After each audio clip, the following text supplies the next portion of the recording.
This is a special video that I would like to record for the gay students of Mankato State University, its alumni, its faculty and staff, and its administration.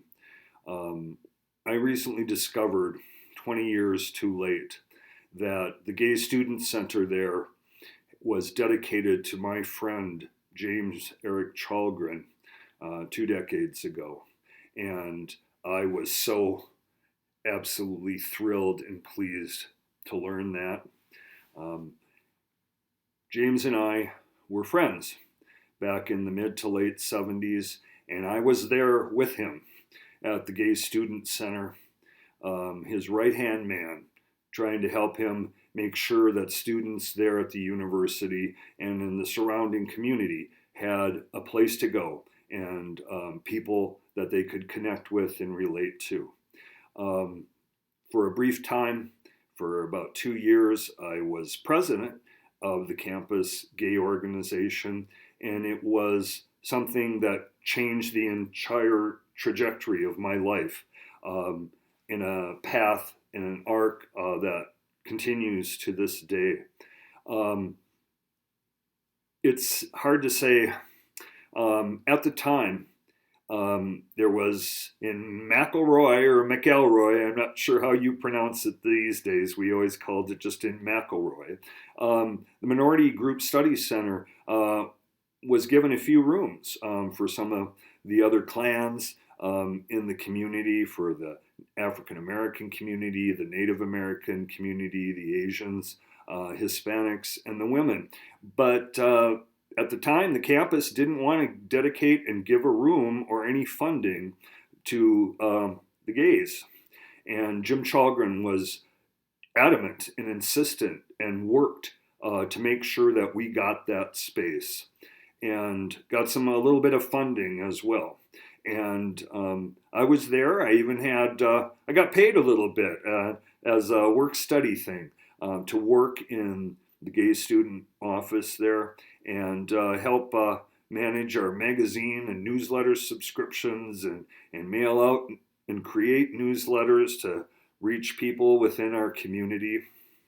All of it began actually with a humanities class that Jim taught. It was almost like how to be a gay 101. And I think it was only a single credit course. But I took that. And I took the class and I was there with my pencil taking notes. How do I become the true authentic me? How do I self-actualize? How do I become the person that I truly am?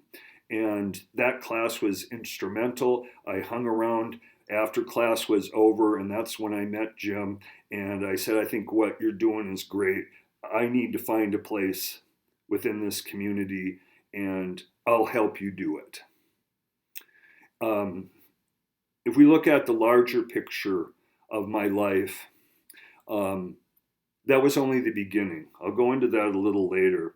But I want to talk a little bit about more for you Mankato people to really help you understand that the very first gay bar that I went to in St. Paul, I've forgotten the name of it,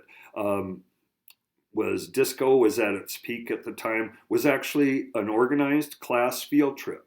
And the university helped fund a van to take a bunch of us up there to have our first experience.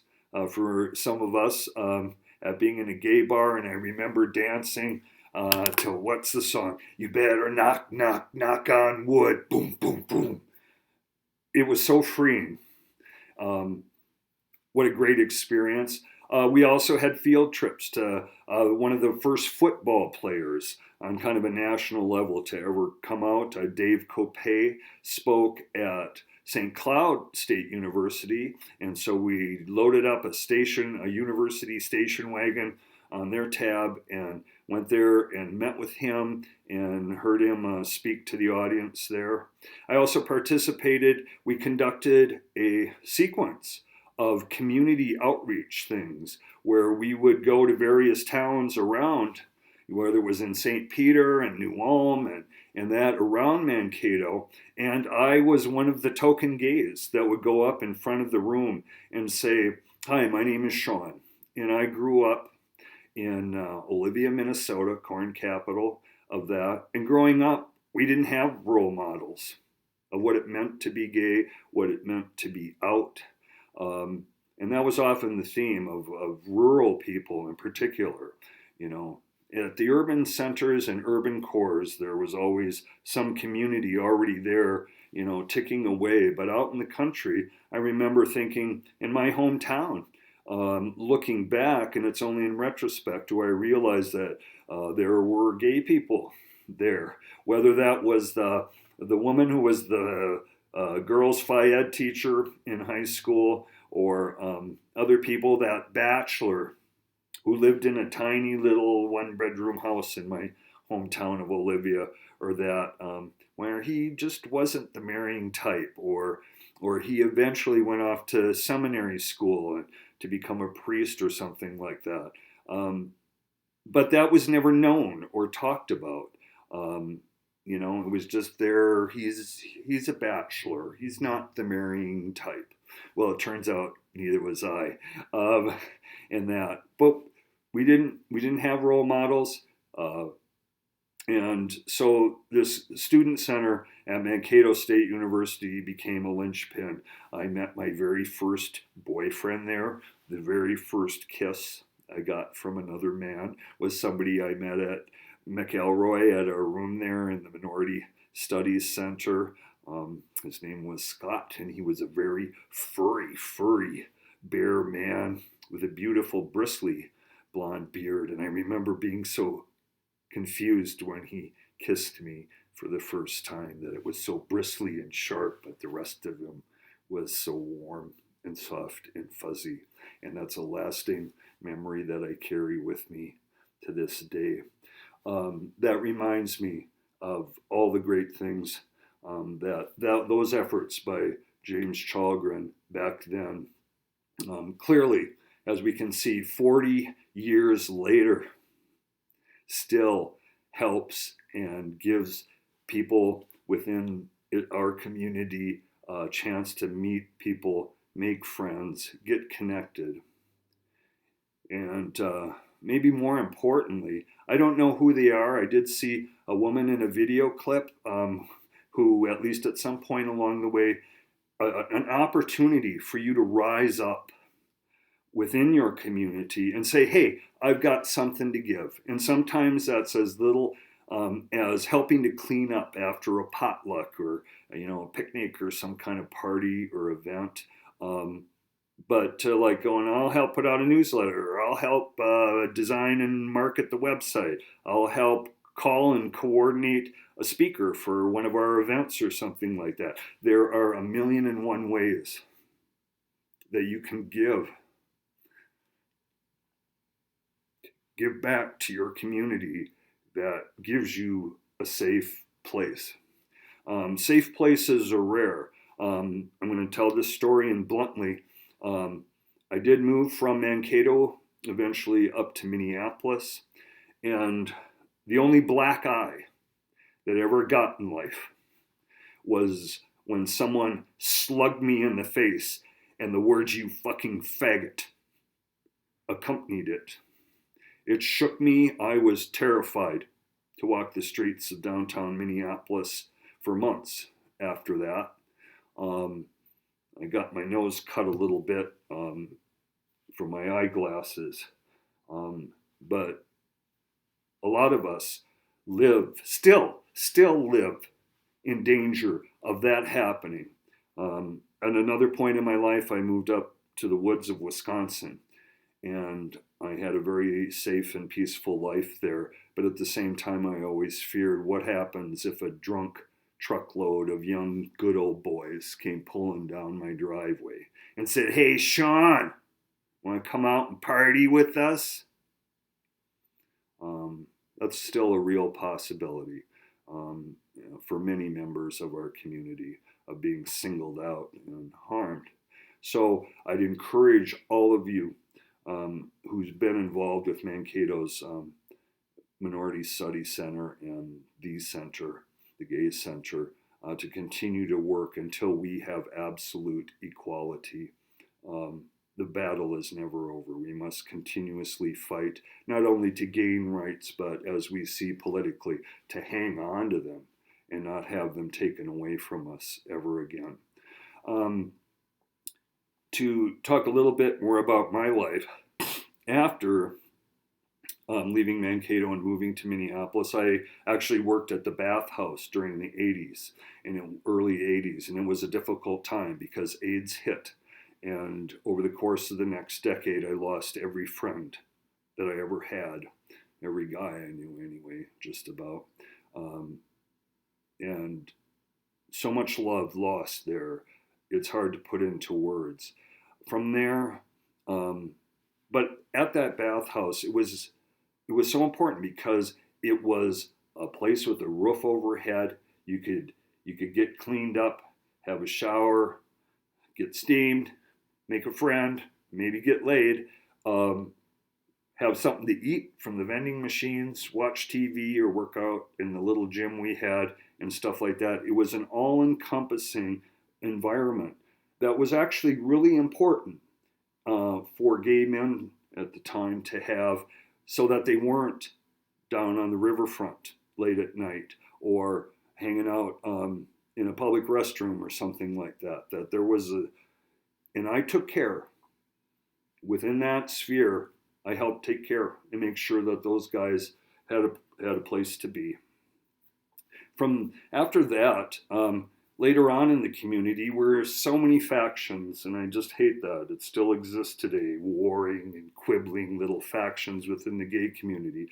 But imagine, there were the Leathermen, and there were the drag queens, and there were, the old money daddies who liked the boys. And the Cowboys even had their thing with their country dancing, and stuff like that. And there was a group of guys, the Bears, the kind of very average, maybe stocky, heavy-set, fuzzy guys who were standing on the sidelines kind of wondering, well, when are we going to get our turn? Where's our gig? So I ended up forming the North Country Bears in around 1990. At the time, it was only like probably the fifth bear club in the nation after San Francisco, New York, Chicago, Virginia, and maybe Denver. And there I worked to give the bearmen of our LGBTQIA plus, maybe there should not be another B in there for the bears, to give them a chance to make friends, work together on projects to help pull off events and stuff like that, roll up their sleeves and give to their communities. But as I said, the toll of AIDS in the 80s, I retreated to the woods of northern Wisconsin for a decade in a tiny little cabin, and there I reconnected with life. And I learned what life, in the forest you see, life and death are intertwined.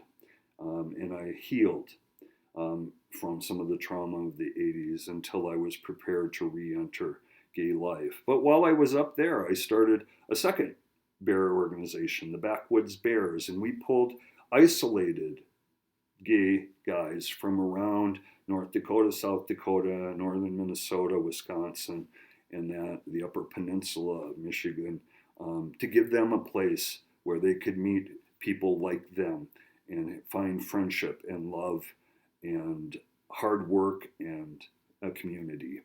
And that was really important. From there, I healed enough. And I was very isolated for a decade. I was safe, from the dark, sleazy side of sex life of the big city. But I was very lonely. And so I decided I was going to move out to California. And I moved to the gay mecca, the small town gay mecca of Palm Springs, where I've been off and on since about 2004. When I moved here, one of the people who kind of convinced me to do that, Doug, rest in peace, he was one of the people that influenced me to come out here, and he was involved with the Bear Club here. So when I came here, I immediately rolled up my sleeves. I got involved. Let's have coffee on Thursday nights. Let's have pull-up parties. Let's have a barbecue. Let's go to the movies. Back to community. And that's still something I continue to this day. So literally 40 years after coming out, the arc and trajectory of my life has always been to give back to the community that gave me a difficult, challenging road in life. But I love my bears. I love the boys. I love the women who helped support our community. I love the drag queens who bring us beauty and class and elegance and humor and just gumption, to make the best of whatever life and have fun doing it along the way. I guess there's more that I could say, but all of this is because of James Eric Chalgren, who was my friend, showed leadership, showed absolute commitment, and insisted the university, you must give us the space. And not only that, you need to fund us, just like you do everybody else, because we have needs as a community. There are students at your university that have needs, and it is your job to address not just their education stuff, but to support their lives and their lifestyles so that they can grow and learn and take that from Mankato State out into the communities across the country, across the world. So in final, thank you for listening to my story. Thank you to the movers and shakers who've helped Mankato State Gay Center continue over all these years. Your work and efforts and time and patience and frustration are acknowledged by me and know many, many others. Thanks for watching. Now get back to work. Study for your finals. Graduate. Take it out into the world. Live, love your gay, fabulous life that God intended for you. Peace out.